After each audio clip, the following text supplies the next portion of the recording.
Paloma Gómez expone la siguiente hipótesis. Dice que las mujeres expuestas a una falta de amor y atención maternal durante su infancia tienden a evaluarse a sí mismas muy negativamente, y esta falta de autoestima las hace propensas a padecer procesos depresivos y neuróticos una vez adultas. A su vez, esta depresión y esta neurosis hace que desarrollen con sus hijas un vínculo sobreprotector, pero sin muestras de afecto, el cual restringe el desarrollo de la autonomía y la autoestima de estas, convirtiéndolas en firmes candidatas a padecer una anorexia o cualquier otro trastorno alimentario. Por otro lado, no debemos dejar de lado el hecho de que el colectivo de amas de casa y madres de familia en general, y muy especialmente el comprendido dentro de la banda de edad que va de los 35 a los 55, es el que presenta un mayor porcentaje de trastornos psíquicos, casi el doble de la media de la población general, según un reciente estudio. La monotonía de las tareas domésticas, el sentido de soledad y aislamiento social, el considerar siempre las exigencias de los otros miembros de la familia por delante de las propias, la ausencia de reconocimiento a su labor, que consideran mecánica, gris y reiterada, y las faltas de relaciones afectivas y sexuales gratificantes hacen que estas personalidades ya maltrechas, a menudo por una infancia desgraciada y con un bajo nivel de autoestima, presenten una gran tendencia a padecer trastornos crónicos como depresión, ansiedad o melancolía, lo que las lleva con frecuencia a la ingesta abusiva, indiscriminada de psicofármacos e incluso al abuso de alcohol a escondidas, lo que no hace más que fomentar la aparición de conductas maniáticas, posesivas y celosas, que dan un tono tenso y desagradable a la convivencia familiar. Pero también los padres de las pacientes anoréxicas suelen presentar más características patológicas que el resto de la población, destacando especialmente los trastornos de personalidad. Me he encontrado a veces con verdaderos psicópatas, los hábitos tóxicos, excesivo consumo de alcohol sobre todo, y problemas neuróticos y sexuales diversos. Aunque nos encontramos muchas anoréxicas que han sido repetidamente violadas y golpeadas en su infancia, hay otras muchas para quienes el maltrato, el abandono o la falta de amor de sus padres han sido más sutiles. La aparición de su negativa a comer tiene que ver en muchos casos con cualquier combinación imaginable de padres distantes, ausentes o borrachos, madres amargadas, posesivas y deprimidas, constantemente drogadas con pastillas para los nervios y familias. En suma, en la que hay que negar y reprimir todo lo que sean actitudes incómodas por parte de la hija, que puedan sacar a la luz los verdaderos problemas de ese hogar, poniendo en peligro la precaria estabilidad familiar. Hilde Brunch es una terapeuta que ha estudiado durante más de 40 años la anorexia nerviosa en relación con el medio familiar. En su opinión, expresada en su magnífica obra La jaula dorada, la anoréxica sería una muchacha con unos padres permanentemente en competición entre ellos, a ver quién se sacrifica más por su hija.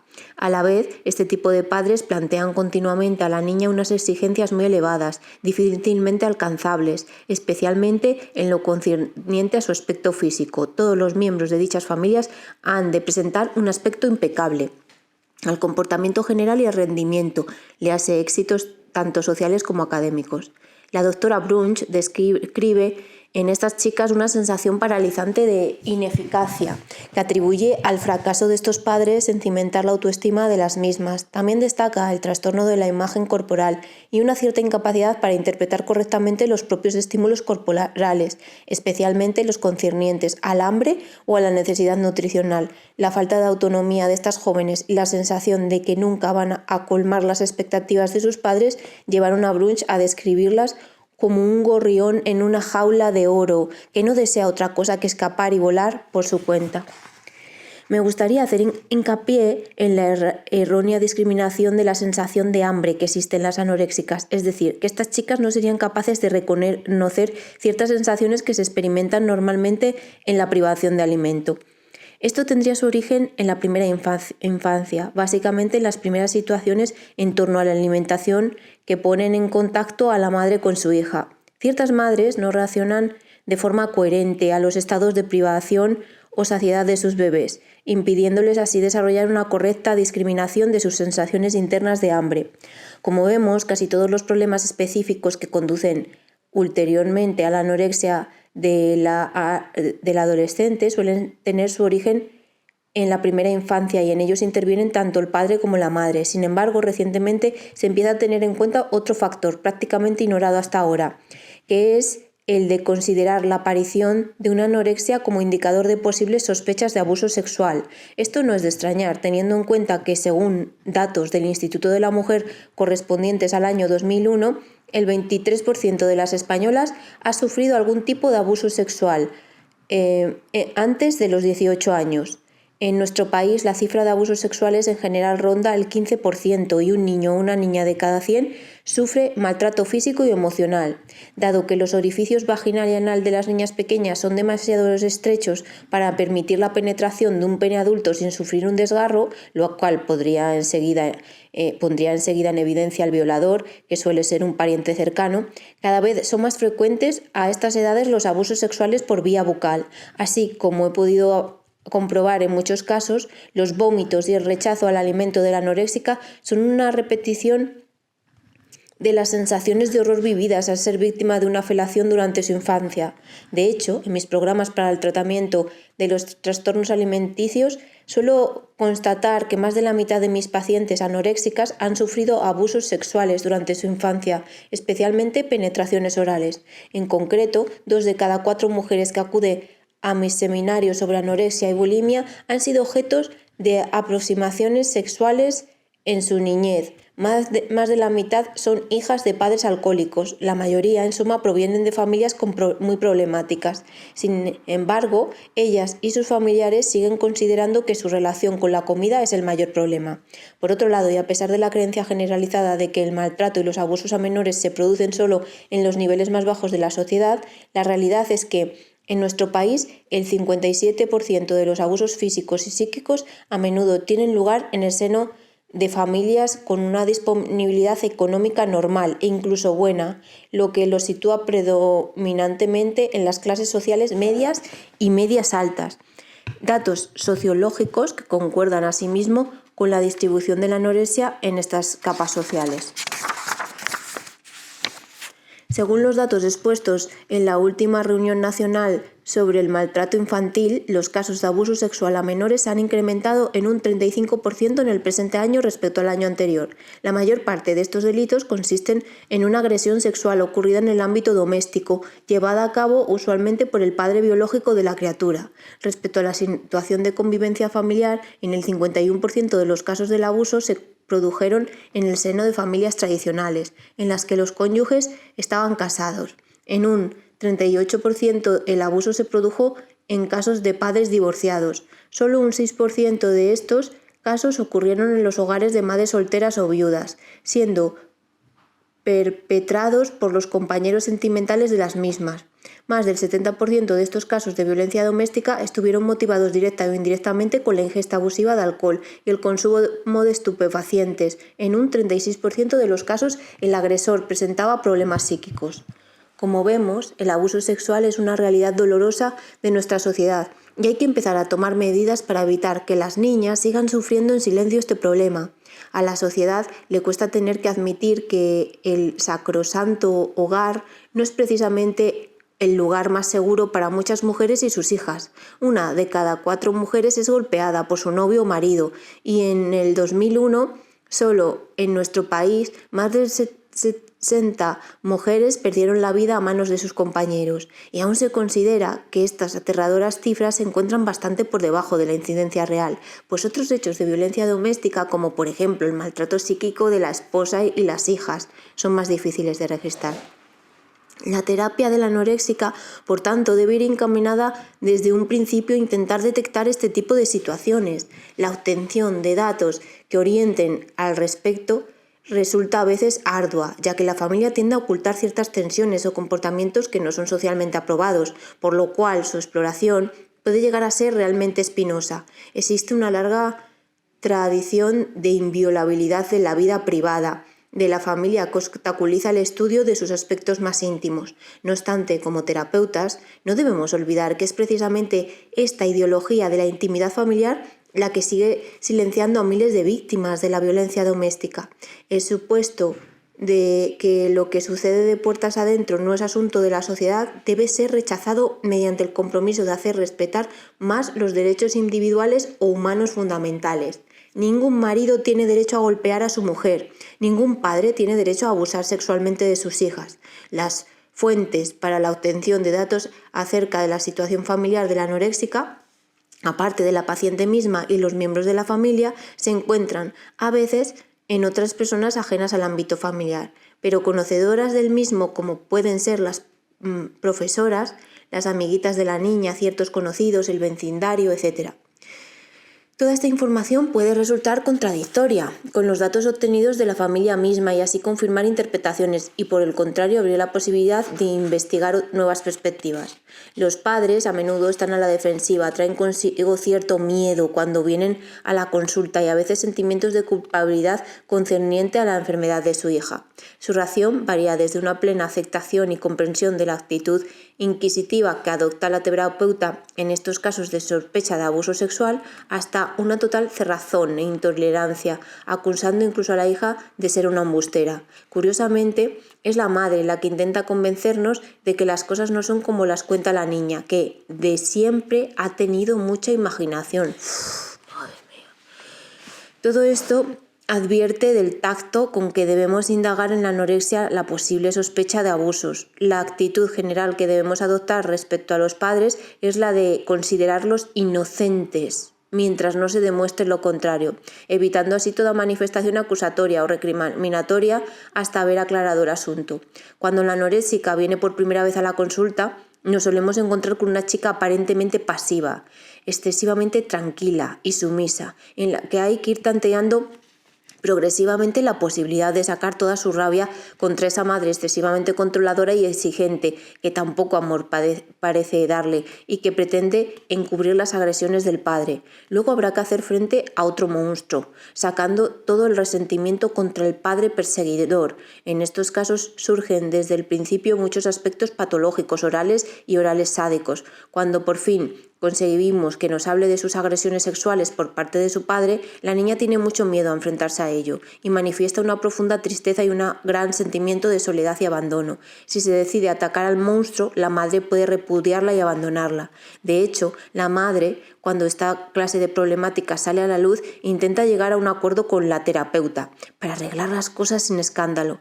Ante esto, no debemos olvidar que, según la ley del menor, todo ciudadano tiene la obligación y el derecho de presentar auxilio mediante a cualquier menor amenazado, debiendo denunciar el hecho ante las autoridades correspondientes. En este sentido, y aunque la profesional está siempre inmersa en un sistema de valores acerca de la familia y consecuentemente le es difícil actuar libre de prejuicios, su actitud debe de ser lo más abierta y neutral posible, de tal forma que no siempre se ha de tener en mente el objetivo de salvar a la familia a toda costa, ya que en algunas ocasiones quizá lo más conveniente sea la división de la misma, si bien la terapeuta debe procurar no influir en un sentido u otro, sino ayudar a que sean la madre y la hija las que tomen la decisión final al respecto. Madre mía. La anorexia del varón, la otra historia. Lo peor que puede ocurrirle a un hombre es llegar a pensar mal de sí mismo, de Goethe. La anorexia nerviosa es fundamentalmente un cuadro que afecta a la población femenina. Sin embargo, no debemos olvidar que casi un 5% de los pacientes anoréxicos son varones. Así y todo, como su incidencia entre la población masculina sigue siendo muy inferior, aunque en la actualidad se esté registrando un cierto incremento del número de casos. La mayoría de terapeutas y profesionales de la medicina en general hablamos casi todo el tiempo de las anoréxicas. Para hacerlo con exactitud, la anorexia debe ser definida como un síndrome que se inicia por lo general en la adolescencia, caracterizado por una pérdida de peso autoprovocada y que acarrea, en caso de la mujer, un cese de las menstruaciones y en el varón una pérdida de la libido y de la potencia sexual. Ya en 1986 la Organización Mundial de la Salud estableció los siguientes criterios para poder determinar con propiedad el diagnóstico de anorexia nerviosa. 1. Pérdida de peso significativa que se inicia en la adolescencia. 2. Dicha pérdida de peso es autoinducida por medio de evitar alimentos que engordan, disminución progresiva de la razón alimenticia, vómitos autoprovocados, ingestión de laxantes, diuréticos y píldoras adelgazantes, exceso de ejercicio físico. 3. Existe una verdadera fobia a la gordura y un control minucioso y constante del volumen y del peso corporal. 4. El trastorno involucra el eje hipotálamo-hipofisario gonadal, parte del cerebro que regula el nivel de hormonas sexuales, lo cual se manifiesta en la mujer con una falta de reglas o amenorrea y en el varón con una pérdida de interés sexual y una dificultad para la erección. 5. Si la aparición de la anorexia es previa al desarrollo puberal, los caracteres sexuales propios de esa edad no hacen su aparición e incluso pueden evolucionar a estadios más infantiles. En las niñas no se desarrollan los pechos ni se redondean las caderas. En los chicos, los genitales permanecen con un aspecto y un tamaño infantiles y no se produce el típico cambio de voz ni el ensanche de hombros. El crecimiento en altura no suele verse afectado, al menos en un principio. Resulta evidente que, según estos modernos criterios, ya no se sigue haciendo hincapié en que debe producirse un determinado déficit de peso para establecer el diagnóstico de anorexia. Esto es importante porque, en realidad, era un error tener que esperar a que el paciente estuviera ya casi esquelético para poder diagnosticar con propiedad el cuadro, máxime cuando muchos de otros signos están a veces presentes de forma muy ostensible desde un principio. La anorexia del varón aparece pues también en la pubertad, con frecuencia en el seno de una familia de clase media aparentemente normal. En estos varones el pronóstico es similar al de las muchachas y los factores de cronificación del cuadro suelen ser igualmente los mismos. Quizá la diferencia fundamental estriba en que, frente al desinterés de las muchachas anoréxicas por el sexo y el amor, que no pocas veces llega a una franca hostilidad, la anorexia mental masculina es mucho más frecuente en sujetos de acusada tendencia homosexual. La mayoría de las enfermedades hacen su aparición con una serie de síntomas, dolores, fiebre, decaimiento, que alertan al propio paciente y a sus familiares de que algo normal está sucediendo en este organismo, lo que mueve de inmediato a tomar una serie de medidas y buscar ayuda de tipo médico. La anorexia nerviosa, por el contrario, suele ser insidiosa en su forma de presentación. Los jóvenes empiezan por proponerse un plan de adelgazamiento para ponerse en forma. A veces han sido niños gorditos, que incluye una dieta estricta y un incremento de ejercicio físico. Es de destacar que muchos de estos chicos se pasan horas haciendo jogging, actividad que prefieren porque les hace adelgazar sin ponerlos anchos ni musculoso. En este sentido, el anoréxico varón presenta, al igual que comentábamos en el caso de la chica, un cierto rechazo a encarnar la imagen tradicional masculina impuesta por la sociedad, de torso ancho, fuerte y musculoso. Por el contrario, estos adolescentes persiguen una imagen de delgadez fina y delicada, casi etérea. Paralelamente, como las pulsiones de tipo homosexual no son aceptadas ni por el propio paciente ni por su entorno familiar, la desaparición del deseo y de las erecciones, incluso la marcada involución que se produce en sus genitales, puede ser vivida como un alivio por estos varones que creen liberarse así por fin de sus problemas sexuales. El doctor Gonzalo Morande, en su obra Un peligro llamado anorexia, confirma que estudios realizados con población homosexual americana indican que el riesgo de desarrollar un trastorno del comportamiento alimentario es mayor entre este grupo de población que entre los chicos heterosexuales. Muchos autores indican que estos pacientes varones tendrían problemas a nivel de identidad sexual. De todas formas, al igual que ocurre con la amenorrea en la anoréxica, este teórico trastorno de la identidad sexual del anoréxico sigue siendo fuente de controversia y se discute si la falta de líbido que sufren estos chicos es causa o no o consecuencia de su anorexia. En este aspecto hay que destacar que, así como en un alto porcentaje de anoréxicas la menstruación desaparece desde un principio, antes incluso de que se produzca una pérdida de peso importante, lo cual indica la existencia de un factor psicológico de rechazo a la propia sexualidad que actuaría inhibiendo el funcionamiento del sistema endocrino. Así, también en el varón, el conflicto planteado por el deseo sexual inadecuado es previo y posiblemente la causa del rechazo de alimento. Para el adolescente anoréxico, el problema es el mismo que el de la chica y a la vez muy diferente a esto. Los varones Por lo general suelen estar menos pendientes de su peso que las mujeres, entre otras cosas porque la presión social en este sentido es mucho menor, pero hay muchos jóvenes para quienes existe una dolorosa conexión entre los juicios referentes a su peso o a su silueta y la confianza que pueden tener en sí mismos. Estos muchachos soportan una carga diferente a la de las mujeres porque mientras éstas encuentran un cierto apoyo social a su obsesión por adelgazar, el chico rara vez puede expresar o recibir apoyo entre sus amistades sobre este tema, que al ser calificado por los otros jóvenes como un asunto de mujeres, haría que se rieran de él si conocieran su sufrimiento. Tampoco puede abordar con sus padres ese problema acerca de su imagen. La madre creerá que son tonterías propias de la edad y su padre puede tacharlo de poco hombre. Y es que la sociedad educa al varón para que se deduzca mediante la ostentación de su fuerza física, de su poder, de su triunfo profesional, de la firmeza y seguridad en sí mismo. Esto es, la seducción por medio de los valores tradicionales asignados al macho de la especie humana.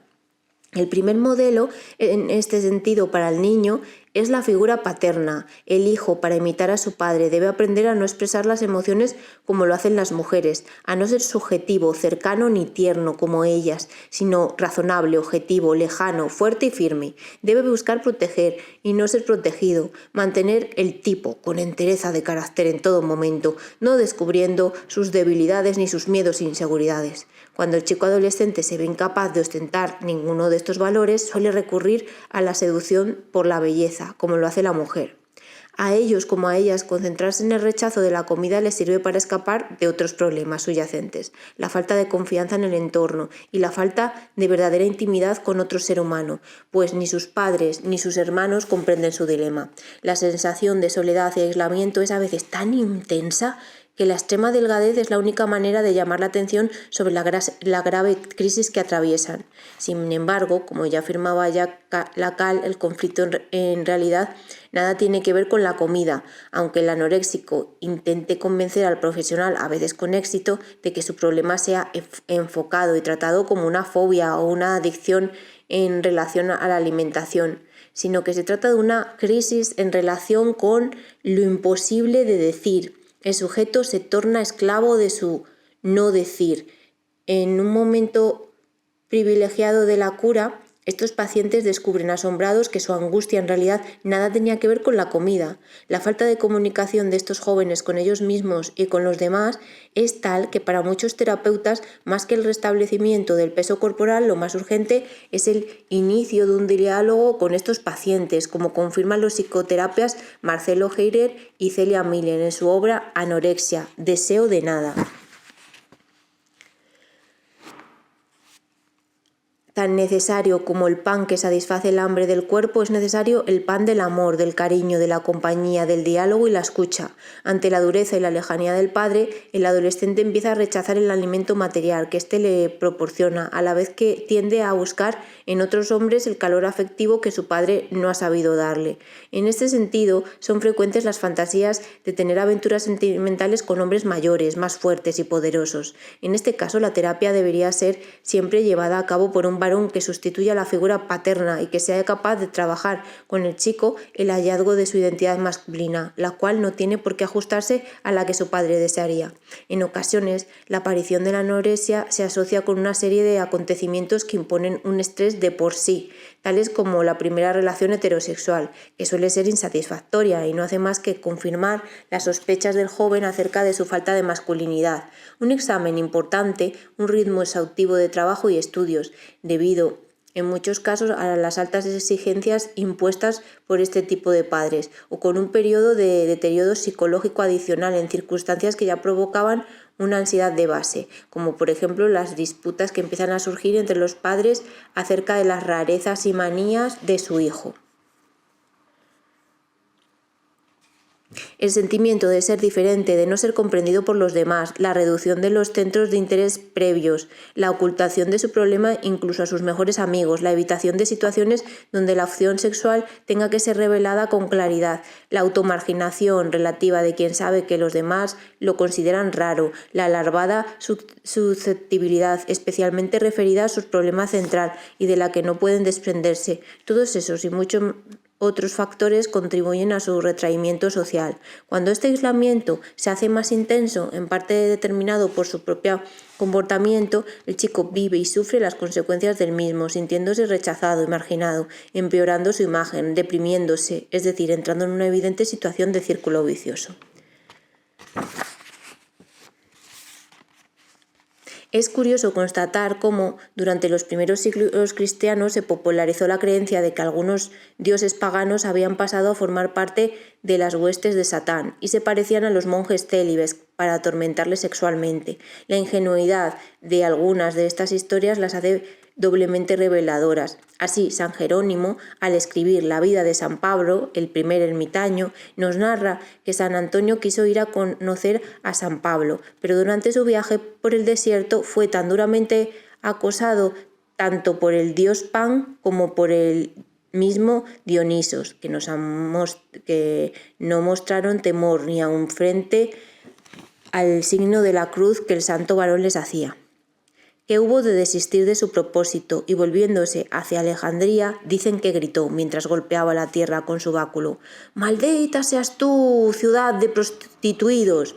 A este respecto debemos recordar que Pan, que con sus sátiros en forma de macho cabrío formaba parte del cortejo de Dionisos, era originalmente un dios agreste, protector de los pastores y patrono de todos los hombres afectos a las pasiones solitarias. Su cabeza con cuernos, patas velludas y pezuñas de cabra serán asimiladas a la imagen del demonio por la iconografía medieval. Por su parte, Dionisios, dios del vino que se presentaba un enorme papel en las orgías místicas de la antigua Grecia, simbolizaba el peligro de entregarse a la sexualidad y la voluptuosidad. Uno de los atributos era un enorme falo y constituía la encarnación de la homosexualidad, pues fue el primer dios que sedujo a un hombre, el bello Ampelos. Volviendo a San Antonio, considero como el fundador de la vida monástica, diremos que éste se retiró al desierto cuando tenía 30 años y atrajo a numerosos discípulos que construyeron cabañas cerca de la suya.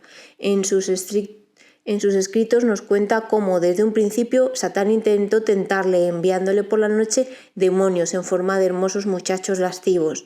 La respuesta del santo fue someterse durante toda la noche a una severa dieta. Sobrevivió durante años alimentándose exclusivamente con 5 higos secos al día y un poco de agua. En las recomendaciones dejadas a sus adeptos afirma: «Creedme, hermanos, Satán teme las penitencias y ayunos de los hombres piadosos contra los que nada puede». Y es que, como afirmó K. Chesterton en su Vida de San Francisco de Asís, la Iglesia primitiva llamó demonios a los dioses del paganismo. Pan ya no era más que pánico. Venus ya no era más que vicio venéreo. Algunos hombres sabían mucho mejor que nosotros sus propios males y la suerte de demonios que les tentaba y atormentaba a un tiempo, y dejaron escrito el siguiente texto encima de aquel vasto espacio de la historia: «Los de esta especie no se vencen sino con la mortificación y el ayuno». Quiero comentaros que lo negativo de los ensayos es que muchas veces repiten la idea de otra manera para rellenar el libro. Entonces, bueno, estoy leyendo lo que considero más interesante, pero no sé si en algún momento me habré saltado alguna información que sea relevante. Bueno, espero que no os importe, y si queréis profundizar más en este libro, pues podéis echarle un vistazo. Vamos ahora a las terapias biológicas frente a la anorexia nerviosa.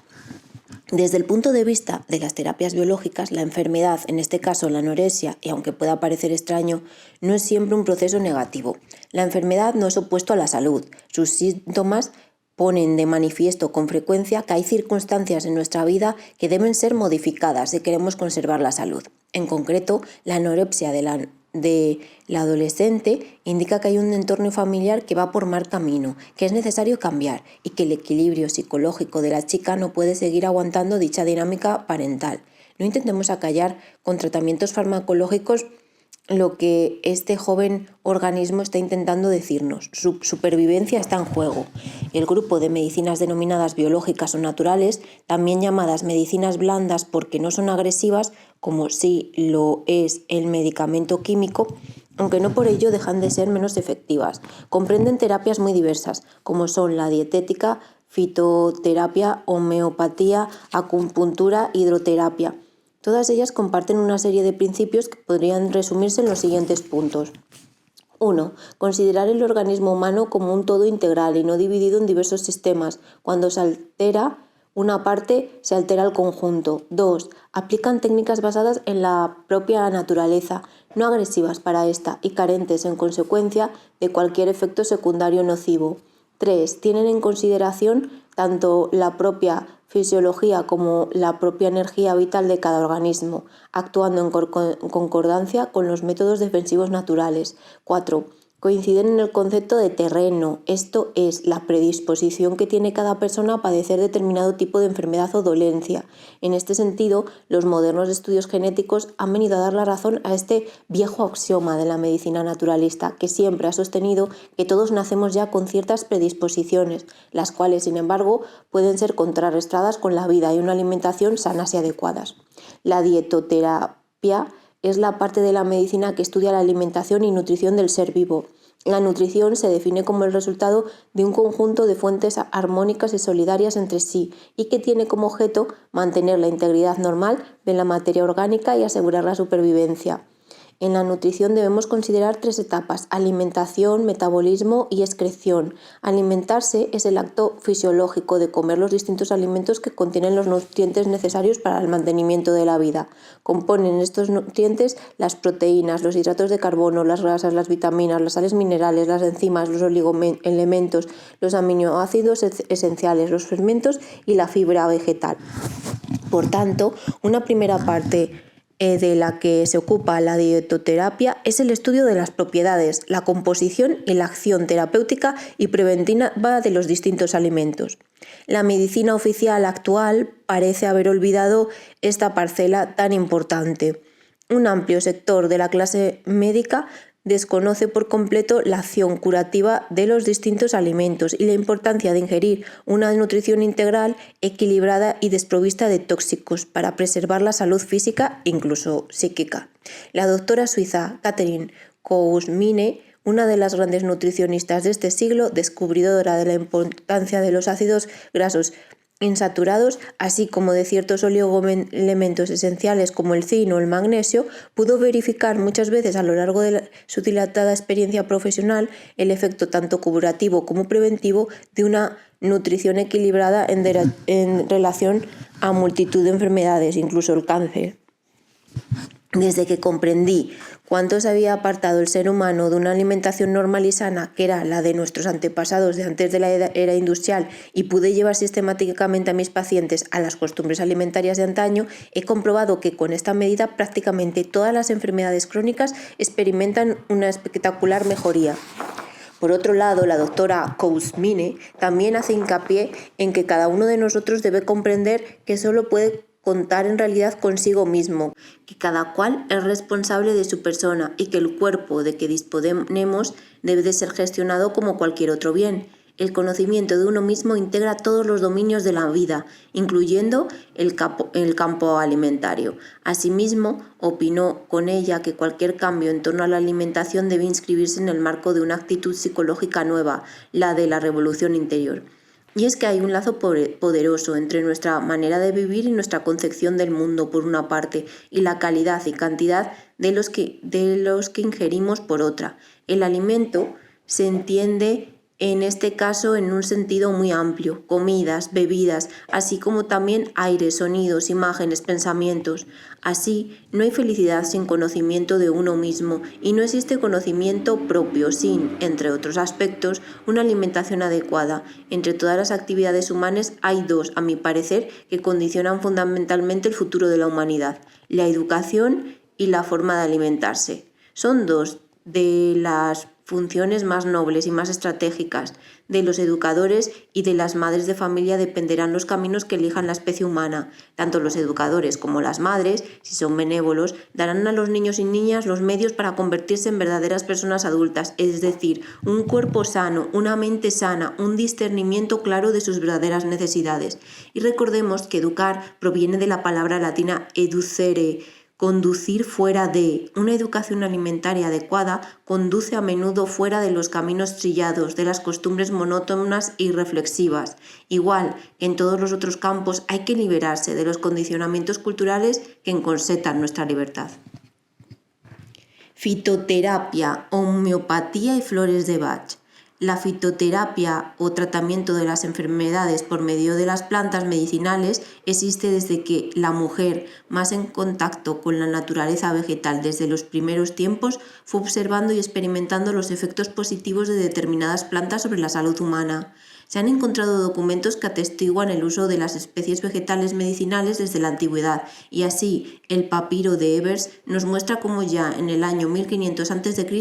los egipcios contaban con una amplia farmacopea natural para todas las clases de dolencias. Si bien es cierto que este tipo de medicina ha estado asociado en diversos periodos, como la Edad Media, en la brujería y el curanderismo, pues se relacionaba el conocimiento y uso de las plantas con los poderes ocultos femeninos que se querían erradicar. No lo es menos que en la actualidad se cuenta con experiencias clínicas y pruebas de laboratorio que han venido a confirmar la composición y virtudes de muchas plantas. Son ya más de 300.000 especies vegetales las que se reconocen como portadoras de sustancias con efectos terapéuticos, y eso que se ha calculado que se conoce solo el 10% de los constituyentes orgánicos de las plantas medicinales, lo cual significa que el principio activo, que es la parte usada por la industria farmacéutica, presenta solo un escaso porcentaje de la composición real de la planta.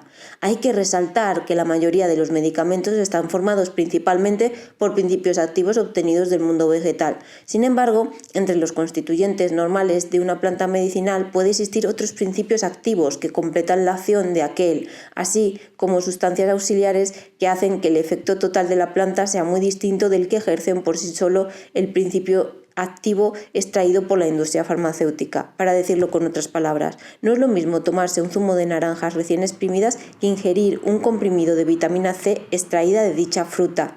El zumo natural siempre ejercerá una acción más completa y beneficiosa en nuestro organismo. Y es que la planta, como elemento integrante de la naturaleza y como unidad viviente, posee en sus estructuras celulares una energía acumulada proveniente de la función fotosintética de sus hojas, a la vez que los micronutrientes obtenidos a través de la raíz.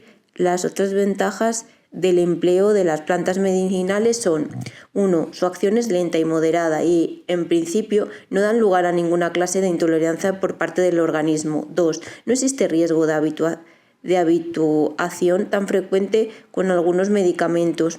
3. Pueden servir de terapia coadyuvante junto a determinados fármacos, con lo cual es posible reducir la dosis de estos. 4.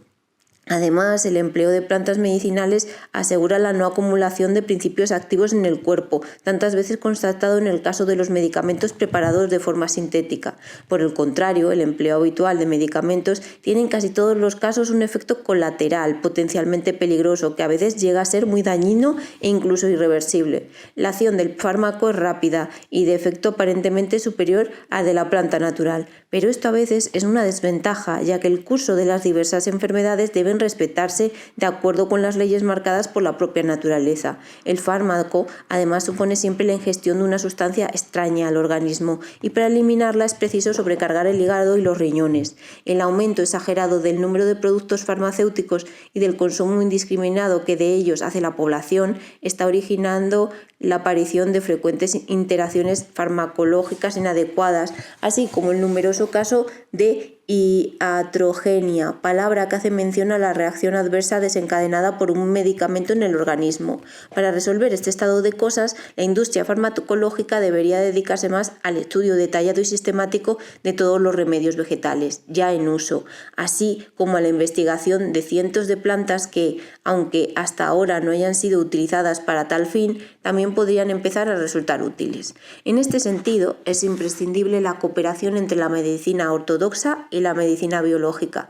Durante mucho tiempo estas dos modalidades de las artes curativas han estado en franca oposición, pero en la actualidad cada vez son más los colegiales profesionales y universidades que organizan cursos de posgrado para médicos sobre homeopatía, acupuntura y naturismo, pues cada vez somos más los profesionales de la salud que deseamos integrar todo ese amplio campo de las terapias alternativas en nuestra formación y quehacer clínico. En cuanto a la homeopatía, del griego homeo semejante y pathos sufrimiento, es un sistema terapéutico consistente en tratar las enfermedades con dosis mínimas de medicamentos o sustancias activas que en mayor cantidad producirían en organismos sanos los mismos fenómenos o síntomas que se pueden combatir. En este sentido, la homeopatía es una ciencia médica completamente opuesta a la alopatía o medicina oficial que cura. Por el contrario, por ejemplo, en caso de fiebre se suele administrar un febrífugo para bajarla. El homeópata, por el contrario, lo que hace es prescribir al paciente una dosis sumamente pequeña, a veces infinitesimal, de un medicamento que administrado en dosis más altas le causaría a ese mismo individuo en estado sano los efectos de una enfermedad que padece. Por ejemplo, a una anoréxica se le administraría una dosis pequeñísima de una sustancia que quita el hambre, pero que paradójicamente le produce un aumento de apetito. Este sistema homeopático tiene por objeto, pues, generar una mayor actividad de la energía orgánica para que el cuerpo pueda combatir eficazmente la enfermedad por sí mismo. Es decir, el medicamento homeopático lo que hace es estimular al organismo para que luche contra la enfermedad, poniendo en marcha sus propias defensas. Fue Hipócrates, 460-350 a.C., el primero en aplicar el principio de la similitud, formulado con su conocido aforismo similia similibus curantur. Los semejantes son curados por los semejantes. Paracelso, del que ya hemos hablado, se erigió en el más importante seguidor de Hipócrates respecto a este principio de la similitud, experimentando ya con algunas materias, tanto vegetales como minerales. Sin embargo, sería el doctor Samuel Hahnemann quien haría llegar este principio curativo de la similitud a su máximo desarrollo, experimentando la acción de diversos medicamentos según esta máxima. La publicación, por su parte, a partir de 1796, de diversos ensayos sobre este tema, marcó el nacimiento de la homeopatía como tal. A partir de entonces, los remedios homeopáticos se obtendrán de sustancias procedentes de los tres reinos de la naturaleza: vegetal, animal y mineral. En España se utilizó la homeopatía por primera vez en Cádiz, en 1826. Y en 1840 ya existía el Boletín de la Sociedad Homeopática Matritense. En años posteriores del siglo XIX aparecieron en nuestro país muchas otras publicaciones relacionadas con este tema y numerosos médicos de gran prestigio se interesaron y empezaron a aplicar la homeopatía.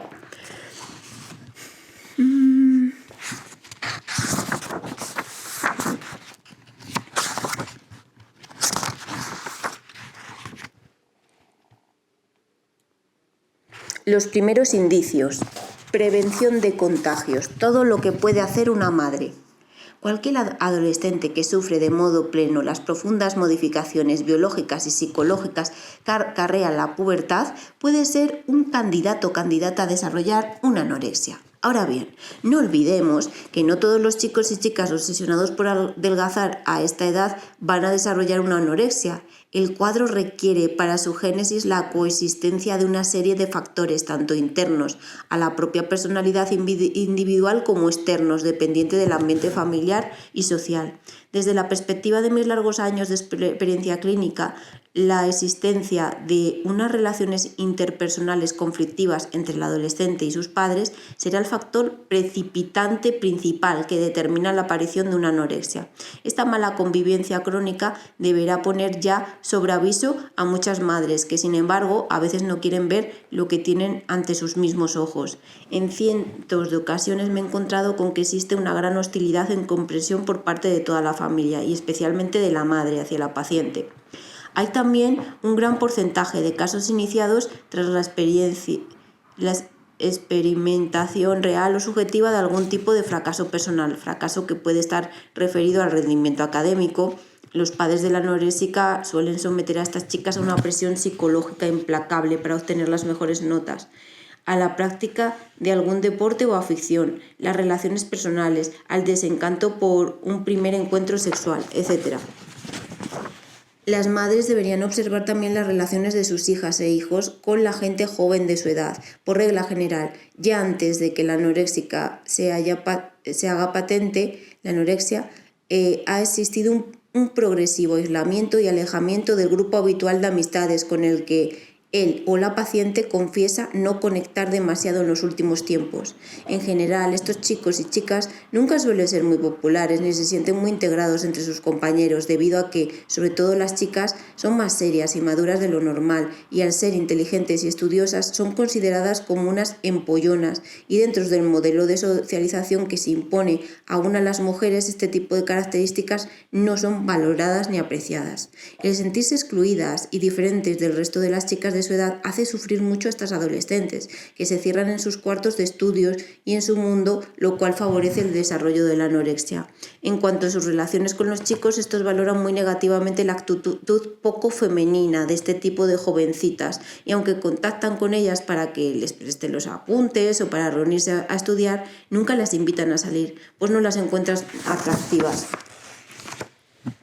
En el caso del varón, el aislamiento se produce por el deseo de ocultamiento de las tendencias homosexuales, que sabe que no van a ser comprendidas ni respetadas por sus compañeros debido a la homofobia que se inculcan a algunos niños. El contagio de los casos de anorexia no es infrecuente. Así se ha constatado como cuando en un colegio se declara un caso de estos, en pocos meses surgen otros tantos, bien en la misma clase o en otras de chicos y chicas de la misma edad. Este contagio se produce sobre todo entre las mujeres, pues ya hemos visto cómo en el varón las razones últimas de la anorexia son muy distintas. Entre las chicas, la presión social para que hagan dieta y estén delgadas es mucho mayor. Vale. Bueno, así pues, cuando en el ambiente escolar o social de la niña haya surgido un caso de anorexia nerviosa, la madre debería ponerse siempre sobre aviso, sacando el tema de la conversación y observando la actitud y la opinión de su hija al respecto. También debería hacerle sospechar lo siguiente: la niña empieza a comer menos pretextando molestias digestivas, me duele el estómago, me siento llena enseguida, se produce una bajada de peso injustificada. La joven empieza a tomar laxantes o diuréticos por su cuenta o hierbas adelgazantes, con la excusa de que va estreñida. La adolescente se siente halagada cuando la gente le dice que está más delgada. Empieza a padecer resfriados continuos por el debilitamiento del sistema inmunitario. Comienza a presentar irregularidades en las menstruaciones, que acaban por desaparecer. Sufre a veces mareos, taquicardias, lipotimias, insomnio o irritabilidad. Puede llegar a bajar incluso en sus rendimientos académicos, a pesar de que suelen ser niñas bastante estudiosas. Cuando una madre comienza a constatar alguna o varios de estos cambios en su hija, lo primero que deberá preguntarse es qué clase de ambiente se respira en su hogar y qué siente ella realmente por su hija, y antes de que empiece a aparecer más síntomas, lo más sensato que puede hacer es acudir a una buena terapia familiar. Una de las ventajas fundamentales de esta técnica es que moviliza a toda la familia y no identifica a una sola persona como la ocasionadora del problema, evitando la perpetuación del rol de chivo expiatorio que muchas veces desempeña la anoréxica. A lo largo de la terapia habrá que discernir y explicar a los padres y adolescentes de qué manera los roles de género y los estereotipos culturales afectan a cada miembro de la familia. El objetivo de todo ello es el cambio, no la adaptación, cambio social, cambio familiar y cambio individual, con la intención última de transformar las relaciones sociales que definen la existencia de hombres y mujeres y que son el verdadero origen de la anorexia. En el curso de la terapia también se investigará de modo sutil la posible existencia de abusos sexuales a la menor por parte del padre o algún otro varón de la familia. Así como en el caso de la anorexia, la anoréxica, la terapeuta debe de ser una mujer madura. En el caso del chico, el terapeuta debe de ser un varón que supla la imagen masculina que el padre no ha sabido dar, y una de sus tareas primordiales será la de trabajar con los padres la aceptación de la posible orientación homosexual del joven. Paralelamente a la terapia psicológica, el núcleo familiar deberá acudir a la consulta de un profesional de la nutrición, lo bastante cualificado, que indique los posibles errores de tipo alimenticio presentes en los hábitos del hogar. El elemento femenino, sobre todo, deberá integrarse en un grupo de madres e hijas no necesariamente implicadas en el problema de la anorexia, pero sí interesadas en adquirir nuevos criterios sobre alimentación. Detrás de nuestros hábitos y costumbres se pueden encontrar muchos condicionantes que conviene conocer y analizar para, de ese modo, hacer consciente el hecho de que comer, aparte de ser imprescindible para la vida, es algo que influye en gran manera en nuestra salud y en la de los demás, en nuestras relaciones y en nuestro estilo de vida, y que además es algo modificable y por tanto mejorable. Tratamiento natural de la malnutrición y el deterioro del sistema nervioso. Si a pesar de la psicoterapia y la asistencia al grupo de reeducación nutricional, la actitud anoréxica de su hija persiste durante semanas o meses y empieza a ocupar un lugar predominante en su vida, es hora de acudir en busca de un buen profesional de la medicina, versado tanto en dietética y nutrición como en terapias alternativas. No intente en estos casos seguir bregando sola contra la anorexia, pues probablemente ni su hija ni usted van a lograr vencerla. Y es que, aunque el origen de la anorexia suele ser resultado, como ya he dicho, de una interacción de factores psicológicos, sociales y culturales, a veces coexisten otros factores de tipo médico que pueden cronificar el cuadro, como por ejemplo la existencia de una alteración hormonal o de una anemia. Con mucha frecuencia buscar los orígenes de la anorexia es como pelar una cebolla. Se empieza levantando las primeras capas, se revisa en busca de alguna pista y luego se pasa a la siguiente hoja. Este tipo de pesquisa casi detectivesca requiere una gran dosis de paciencia y serenidad, tanto por parte de la anoréxica y su familia como del profesional que atiende el caso. Resulta de gran importancia controlar desde un principio los factores psíquicos internos que puedan estar fomentando y sosteniendo el cuadro, pues si la anorexia se mantiene mucho tiempo produce una malnutrición del cerebro que acaba afectando a la personalidad, y entonces es muy difícil distinguir la patología caracterial propia de esa adolescente de la causa por la mala alimentación. Recordemos cómo el síndrome de malnutrición crónico acaba produciendo a la larga un estado de irritabilidad e incluso de franca violencia y hostilidad, lo cual dificulta mucho el acercamiento terapéutico a estas chicas. En este sentido, los ya mencionados remedios florales del Dr. Bach pueden resultar de gran ayuda. Su Rescue Remedy o remedios de rescate debe ser el primer producto elegido, el cual puede ser administrado por la misma madre desde que ésta comienza a notar los primeros síntomas y mientras busca la ayuda médica adecuada. Estos remedios pueden ya adquirirse listos para su uso en las herboristerías. En España, los preparados ingleses originales son distribuidos por Diapharm. Y la dosis habitual es de 4 gotas 4 veces al día, ingeridas directamente o con un poco de agua antes de las comidas. El remedio de rescate está compuesto de estas 5 plantas. Start of Bethlehem, que actúa sobre el choque emocional. Rock Rose, para la sensación de miedo y pérdida de control. Impatient, para la tensión y el esfuerzo mental excesivos. Cherry Plum, para la desesperación y el miedo a perder la cordura. Clematis, para la pérdida de conocimiento, desmayos o lipotimias. Posteriormente, el médico deberá ir aplicando los remedios más adecuados hasta lograr el completo reequilibrio emocional, tanto de la anoréxica como de su madre. En este aspecto, los remedios que suelen dar mejores resultados en el tratamiento de la anorexia, siempre en combinación con la psicoterapia y la dietoterapia adecuada, son clematis, cuando la chica se caracteriza por un estado de gran abatimiento, llegando incluso a desear la muerte. Su mirada es vaga, lejana y muestra una gran indiferencia en las circunstancias que la rodean. Muestra una palidez intensa de piel y mucosas. Honeysuckle, si la anoréxica muestra una gran obstinación por seguir viviendo en la infancia, con el rechazo total hacia los cambios puberales, actitud que acarrea un estancamiento emocional y una gran merma de la energía vital. Wild Rose, predominan la resignación, la apatía. La chica, aún en plena juventud, se ha dado ya por vencida en la lucha por la vida. El ayuno obedece a una idea autodestructiva de acabar de una vez con todo. Olive, indicado en el caso de adolescentes que hayan sufrido en la infancia vejaciones físicas o morales y que se encuentran tan hundidas que ya no tienen fuerza para seguir enfrentándose a la vida. Los simples actos cotidianos representan para ella una gran y pesada carga. Mustard, tristeza profunda por causas desconocidas.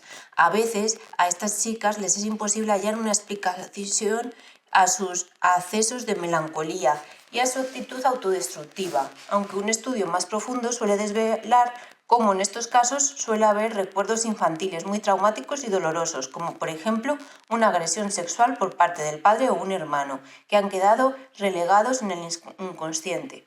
Water Violet es el remedio indicado para las anoréxicas independientes e introvertidas. Suelen ser chicas muy inteligentes y estudiosas que intentan seguir su propio camino al margen de lo marcado por la sociedad. Estas mujeres aman la soledad y no toleran ninguna clase de injerencia en su forma de vivir o alimentarse. Para la madre de la anoréxica, los remedios florales más indicados son Century, mujeres muy ansiosas por servir y sacrificarse por los demás, aunque esto es un medio de mantenerles bajo su influencia. A veces realizan más trabajo del que pueden y no saben disfrutar de la vida. Holly, para aquellas madres que son víctimas de los celos, la envidia o incluso el resentimiento hacia la juventud de su hija. Me estoy acordando de alguien. Estas mujeres sufren un gran tormento interior debido a estos sentimientos. Large, para las mujeres que no confían en sí mismas y se creen muy inferiores a su marido e hijos, transmitiendo esta inseguridad y bajo autoconcepto a su hija. Pine, para aquellas madres presas de un gran abatimiento, pues se culpan totalmente de los problemas alimentarios de su hija. Sweet Chestnuts, cuando la actitud de la madre ante la anorexia es de franca desesperación y angustia. En realidad son mujeres que ya arrastraban de antes una desesperación. En el caso de la anorexia del varón, las flores de Bach que pueden dar mejor resultado son Cerato, para ayudarle a vencer al joven las dudas sobre su orientación sexual. Scleranthus, también útil para los adolescentes que sufren en silencio una gran duda acerca de sus propias capacidades. Wild Oat, en caso de incertidumbre, desánimo, insatisfacción, desesperanza. Al padre de un chico anoréxico podemos administrarle Verbais, para personas de ideas fijas que cambian de parecer solo en contadas ocasiones porque están seguras de estar en posesión de la verdad. Intentan convencer a todos los que le rodean de sus propios puntos de vista sobre la vida. Winnie, para padres dominantes, inflexibles, que pueden llegar a la crueldad en el trato de sus hijos. Beach, intolerancia crítica constante hacia los demás. Rockwater, para aquellos que son muy estrictos en su manera de vivir, se niegan a sí mismos muchos de los placeres de la vida, porque consideran que pueden interferir con su trabajo, adolecen de autorrepresión sexual.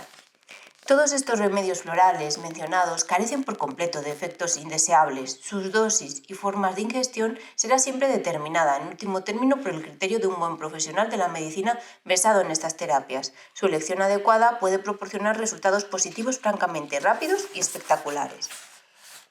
Aparte de la personalidad moral o psíquica de la anoréxica y de las personas de su entorno, también hay que tener en cuenta el estado de tensión neurovegetativa originado por las múltiples agresiones de la vida actual. Este estrés crea en muchas adolescentes una hipersensibilidad somática permanente que, unida a la labilidad psíquica y emocional propia de esa edad, potencia en gran manera los desequilibrios neuroendocrinos presentes muchas veces en la pubertad. Es en este caso donde podemos recurrir a la homeopatía, medicina infinitesimal del alma y del cuerpo, que se propone el reforzamiento del organismo con la personalización de lo que necesitamos como individuos. Algunas plantas que pueden ayudar. También desde el campo de la fitoterapia se ha intentado dar respuesta a los problemas que plantea la anorexia nerviosa. Las formas de administración de las plantas medicinales más comúnmente empleadas son las infusiones y decocciones. La infusión se obtiene dejando reposar la planta en agua hirviendo por un periodo de 5 a 10 minutos, pasados los cuales se cuela y se endulza con miel o azúcar moreno. Para la decocción, es la propia planta la que debe hervirse con el agua a fuego lento entre 3 y 5 minutos. Se deja reposar luego por espacios de 10. Se cuela y se toma. Otro modo de ingerir las plantas medicinales son los extractos y las tinturas, que se obtienen a partir del efecto de disolventes alcohólicos sobre el vegetal seco. Las esencias se logran por destilación. Los principios activos de la planta se incorporan al vapor de agua y son aislados después, inofensivas por lo general en pequeñas dosis. Las esencias, tinturas y extractos pueden presentar ciertos peligros si se sobrepasa una determinada cantidad, por lo cual su administración siempre debe de ser prescrita por un médico. Hay algunos individuos autodenominados naturópatas o incluso doctores naturistas, pero que no han pisado en su vida una facultad de medicina. Cuidado con ellos. Antes de acudir a un profesional, comprobaremos que está inscrito en el Colegio Oficial de Médicos de la provincia, lo cual puede efectuarse con una simple llamada. Las tisanas no presentan nunca inconvenientes de sobredosificación y, al igual que las infusiones y decocciones, suelen contener la mayoría de los principios activos que nos interesan. De todas formas, tampoco deben ser nunca dejadas en manos inexpertas. Debemos ser exigentes al utilizar las plantas medicinales. Para que éstas sean efectivas, deben cumplir unos controles fitosanitarios. Dentro de la medicina anglosajona, el condurango, Marsdenia condurango, es considerada casi como un específico en casos de anorexia nerviosa.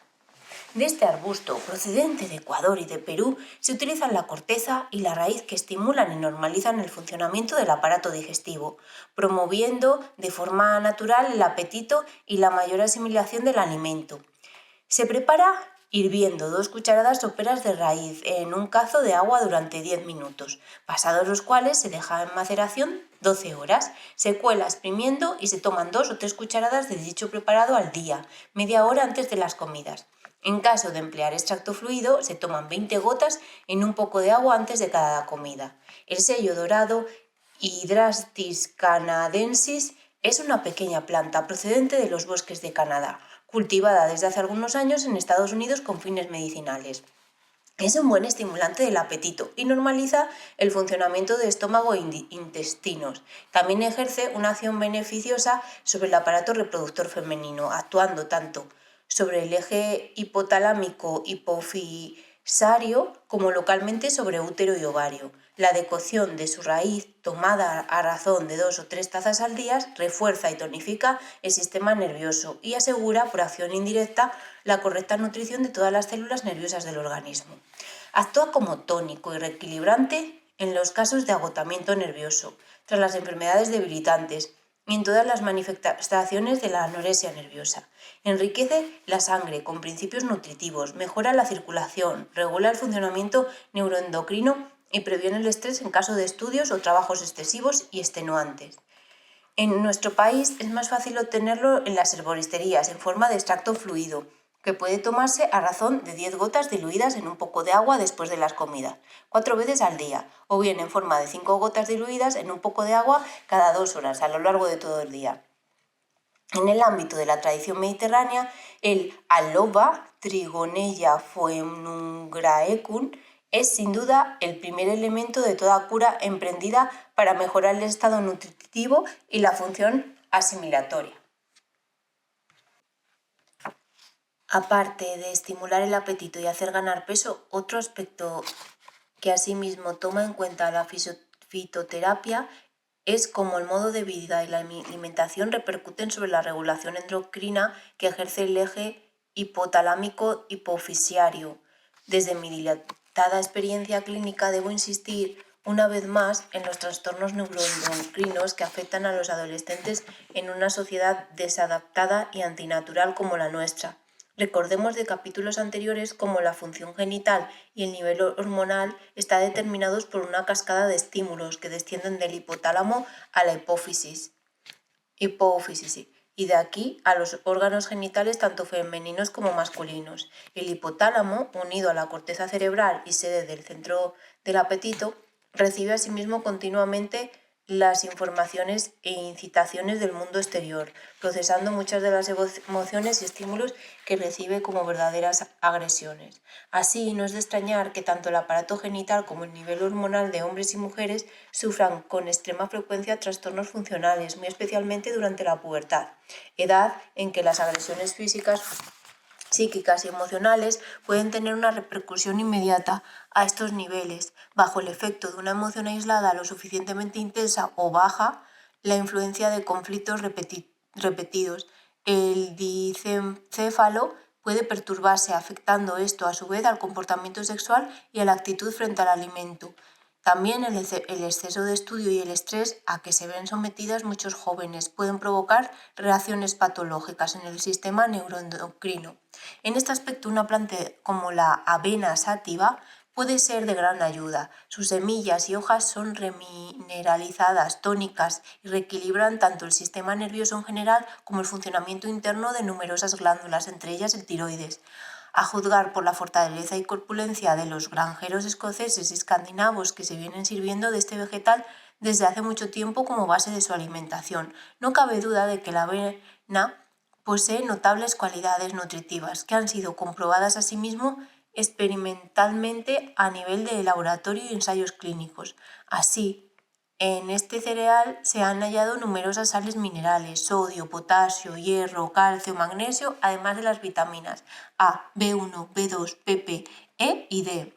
La avena parece actuar como acelerador de las funciones metabólicas y tiene efectos estimulantes y tonificantes sobre el organismo. Resulta, por consiguiente, la ayuna ideal para las anoréxicas y los anoréxicos. Por otro lado, la avena ejercería una acción reguladora sobre las hormonas sexuales, tanto femeninas como masculinas, equilibrando sus niveles en el organismo. También modularía el nivel de glucemia, que informa al centro de hambre hipotalámica. La avena puede ingerirse en forma de copos, hervidos en leche o agua, o tomados como muesli en el desayuno, mezclados con un poco de yogur. También se puede ingerir la tintura o el extracto fluido obtenido a partir de las semillas, a razón de 30 gotas 3 veces al día, tomadas con un poco de agua después de las comidas.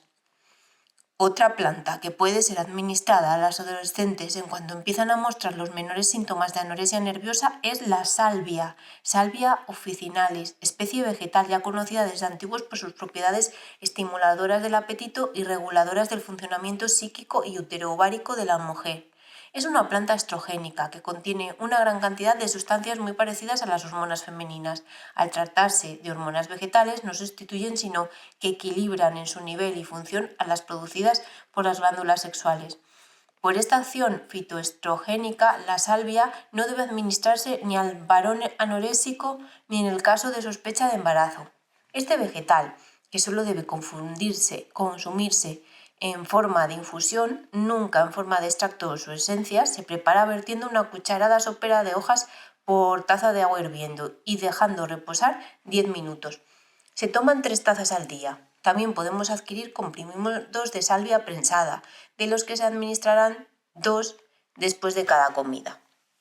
Hablemos ahora de la marganza inglesa, Chrysanthemum parthenium, llevada por primera vez a Gran Bretaña en tiempos del Imperio Romano, probablemente con fines medicinales y bautizada por los sajones como Fenfunge, debido a sus propiedades para hacer bajar la fiebre, de donde deriva su actual nombre popular inglés de feverfew. En realidad, sus virtudes no se popularizaron hasta el siglo XII, a raíz de los escritos de la ya mencionada Hildegarda de Bingen, quien recomendaba el cocimiento hecho con las hojas, flores y semillas de esta planta vivaz, muy común en Centro Europa, para tonificar los nervios y el estómago de las adolescentes, así como para normalizar las menstruaciones y combatir los casos de inapetencia y extrema delgadez. En octubre del 2001, la prestigiosa revista médica British Medical Journal dedicó un monográfico a las virtudes medicinales de la magarza, poniendo de relieve su demostrada eficacia clínica en la prevención y cura de las crisis de migraña y en la artritis reumatoide. Nunca me sale esa palabra, reumatoide.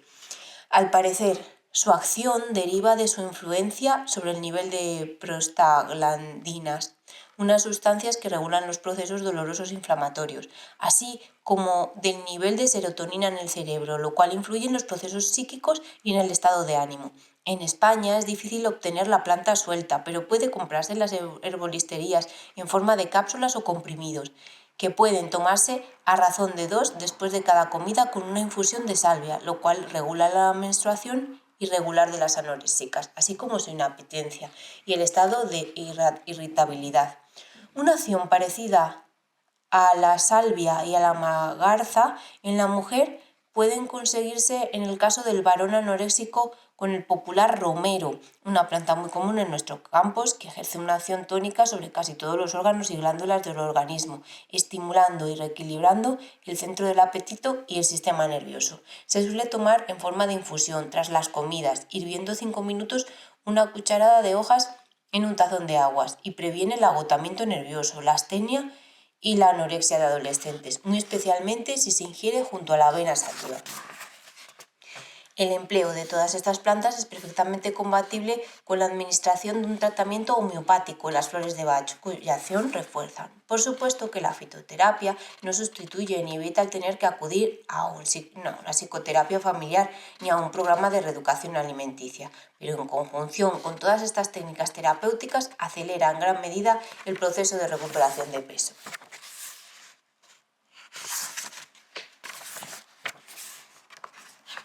Luego habla de la importancia de los suplementos dietéticos, que esto supongo que habrá mejorado mucho con el tiempo, y también como de vitaminas y oligoelementos, que supongo que también me lo voy a saltar porque seguro que ahora hay muchísimas más cosas. Pero bueno, como así os voy a leer, pone los complejos vitamínicos B, que eso es importante, B1, B2, B3, B5, B6, B12, B13, B15, la vitamina E, el selenio, el magnesio.